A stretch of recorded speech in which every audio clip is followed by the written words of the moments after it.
wabarakatuh. Waalaikumsalam warahmatullahi wabarakatuh. Sebelumnya Pak, maaf, perkenalkan nama saya Sasila Putri Ubaya dari Prodi Pendidikan Bahasa Inggris. Bahasa Inggris. Kalau boleh tahu, Bapak boleh memperkenalkan diri? My name is Adikil. Fib UNJ, salah satu dosen pengampu mata kuliah sekarang, belajar dan mengajar. Mungkin langsung saja ya Pak. Ini saya ingin mewawancarai Bapak terkait kewarganegaraan yang saya angkat salah satu topiknya dari Kepri Dikti nomor 84/E/KPT/2020 tentang pedoman pelaksanaan mata kuliah wajib pada kurikulum pendidikan tinggi. Nah, mata kuliah wajibnya ini dalam keputusan ini tuh salah satunya itu ada kewarganegaraan. Yang saya ingin bahas ini tentang wawasan nusantaranya Pak. Salah satu ininya materinya. Nah, yang saya ketahui itu definisi dari wawasan Nusantara itu sendiri itu ada prinsip dasar negara Indonesia yang bertujuan untuk meningkatkan rasa persatuan, identitas nasional, dan integritas di antara keragaman budaya dan masyarakat Indonesia. Untuk pertanyaannya, menurut Bapak sendiri itu yang dimaksud dari wawasan Nusantara yang Bapak ketahui itu apa? Jadi begini, wawasan Nusantara itu cara pandang suatu bangsa yang telah bernegara dalam eksistensinya dalam wilayah satu kesatuan negara Republik Indonesia melalui sosbud, ekonomi, politik, sosial, budaya, dan kesejahteraan semua. Itu jadi itu yang disebut dengan wawasan Nusantara secara keseluruhan. Ya, cara pandang suatu bangsa dalam eksistensi sebagai bangsa Indonesia, ya, yang menjiwai untuk berkenaan dengan ekonomi, politik, sosial, budaya, dan hal-hal lain yang berhubungan dengan negara Republik Indonesia, negara kesatuan Republik Indonesia. Itu wawasan Nusantara. Jadi tidak bisa dipisah-pisahkan. Udara, laut, tanah air, bangsa, budaya, sosial, politik, semua yang ada di Indonesia itu adalah sebagai kekayaan wawasan Nusantara. Itu wawasan yang disebut wawasan Nusantara menurut saya seperti itu. Tadi kan menurut Bapak itu wawasan Nusantara itu terkait yang ada semuanya kan di Indonesia ini, dari langit, dari udara, dan sebagainya. Nah, menurut Bapak sendiri itu wawasan Nusantara ini tuh sangat penting ya Pak buat masyarakat ketahui, apalagi kan untuk zaman sekarang ini banyak masyarakat yang belum atau masih awam terkait definisi dari wawasan Nusantara itu sendiri. Ya, bagian dari cinta bangsa itu adalah warga negara Indonesia memahami tentang kedudukan dan hakikat keseluruhan yang ada di negara Republik Indonesia. Jadi mulai dari A sampai Z yang berada di negara Kesatuan Republik Indonesia itu adalah kita harus mampu memahami secara keseluruhan. Karena apa?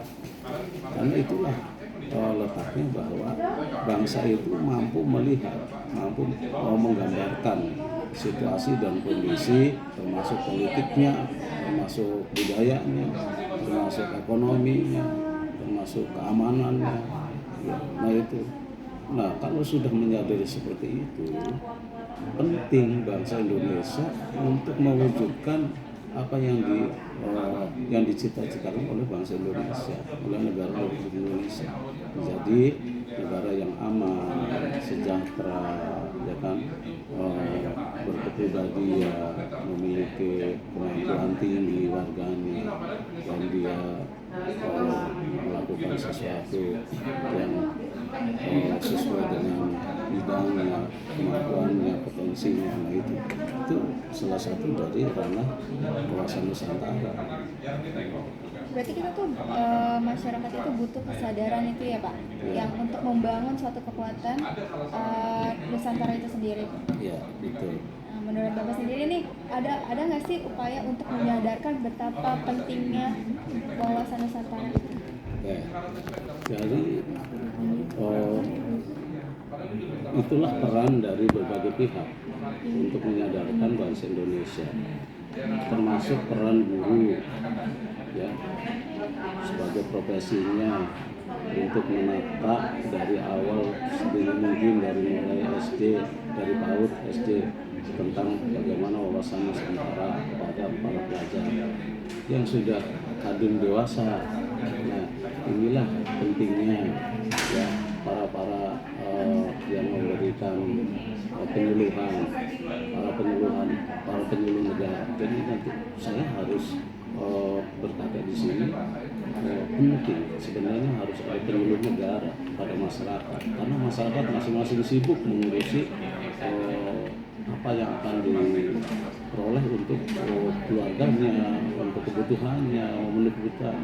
Jadi dia terpedaya, terpesona dengan semua itu, dia tidak memikirkan Indonesia itu kayak apa. Nah, di situ saya mengusulkan harus ada penyuluh negara kepada masyarakat, ya, penyuluh negara. Nah, kalau dulu zamannya Orde Baru itu ada penyuluh, ada OBP, ada P4, ya kan? Itu sebenarnya penting. Ada OBP 7 kepada masyarakat itu sebenarnya penting. Nah, sekarang sudah hilang. Dulu saya ingat benar Pak Harmoko itu Menteri Penerangan berkenaan dengan bagaimana menjadi bangsa yang baik, tentang memahami wawasan Nusantara itu melalui program-program penyuluhan. Nah, itu masih harus ada. Sekarang sudah hilang. Jadi masing-masing kesibukannya di WA, YouTube itu aja terus, mulai dari bangun tidur sampai tidur kembali WA YouTube terus itu.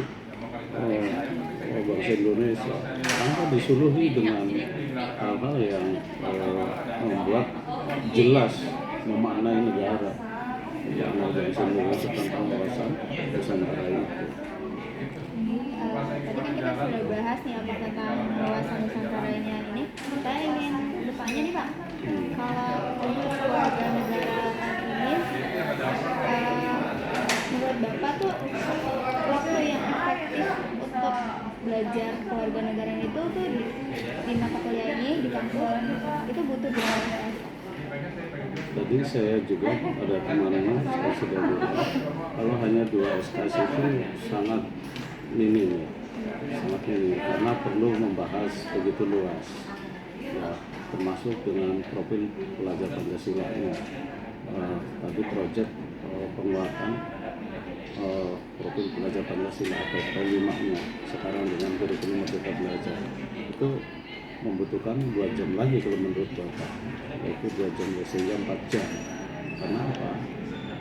Supaya bisa membahas lebih leluasa, lebih otentik, lebih jelas, ya, tidak parsial, tidak sepotong-potong.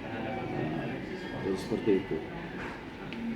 Bapak mungkin ada ini nggak Pak, kayak dosen siapa sih yang harus mengajarkan keluarga negaraan itu yang biar jadi mata kuliahnya tuh efektif, mungkin dari dosen fisiknya atau yang ini atau dari yang lain, atau dari misalnya Bapak punya rekan nih di dosen-dosen ini yang benar-benar tahu tentang keluarga negaraan ini. Jadi gini, semua dosen yang didasari dan dibekali dengan pemahaman, semua dosen itu pasti sudah dibekali itu semua ya, karena dia sudah melalui proses itu, proses kuliah dari S1, S2, S3 itu sudah pasti sudah dibekali. Tinggal di sini dosen itu mampu kreatif nggak mengembangkan itu, mampu kreatif nggak dia membiasakan diri untuk melakukan pembiasaan kepada umat atau kepada masyarakat ya di lingkungannya, sekaligus dia sebagai dosen tapi juga dia sebagai dai, penceramah, ya secara otomatis dia terus akan terbawa ya, beda dengan mungkin yang dimaksud yang jurusannya PPKN dan sebagainya itu secara otomatis ya, secara otomatis karena itu jurusannya. Tapi yang paling penting adalah bagaimana dia mampu memahami secara keseluruhan tadi tentang wawasan Nusantara, tentang kenegaraan, dan tentang hal-hal yang berhubungan dengan sendi-sendi negara, itu dia kuasai. Baru dia bisa memberikan implementasi pembelajarannya kepada mahasiswanya. Mana mungkin dia bisa mampu menjabarkan sesuatu yang lebih baik kalau dia tidak memiliki potensi dasar yang sudah saya anggap penuh gitu kan, penuh tentang pemahaman itu ya, dalam dirinya, sehingga ibarat air di gelas itu tidak mungkin dia akan mampu mengucur kepada tempat-tempat lain kalau gelasnya itu masih kosong. Makanya jadi dosen siapapun berhak saja asal dia memiliki kapabilitas yang tinggi tentang pemahaman negara, ya. Nah, lebih-lebih ya, jurusannya. Tapi tidak menjamin juga yang jurusannya itu, tapi dia tidak pernah mengamalkan di masyarakat sesuatu yang berhubungan dengan ya negara, kemudian tentang ilmu-ilmu bagaimana mensikapi sebagai bangsa. Nah, itu juga nggak menjamin juga. Kalau hanya teoritis bisa saja baca buku, ya kan? Semua paham. Tapi yang paling dibutuhkan adalah dosen yang mampu menjiwai dari ilmunya itu bisa diterapkan dalam pembiasaan di masyarakat. Nah, Berarti dosen siapapun itu bisa untuk mengajar di mata kuliah kewarganegaraan asal dia tuh menjiwai ilmu itu, gitu. Terus bisa mencontohkannya. Ya, betul. Mungkin wawancara dari saya cukup sekian ya Pak. Terima kasih atas waktunya. Oke. Assalamualaikum warahmatullahi wabarakatuh. Waalaikumsalam warahmatullahi wabarakatuh.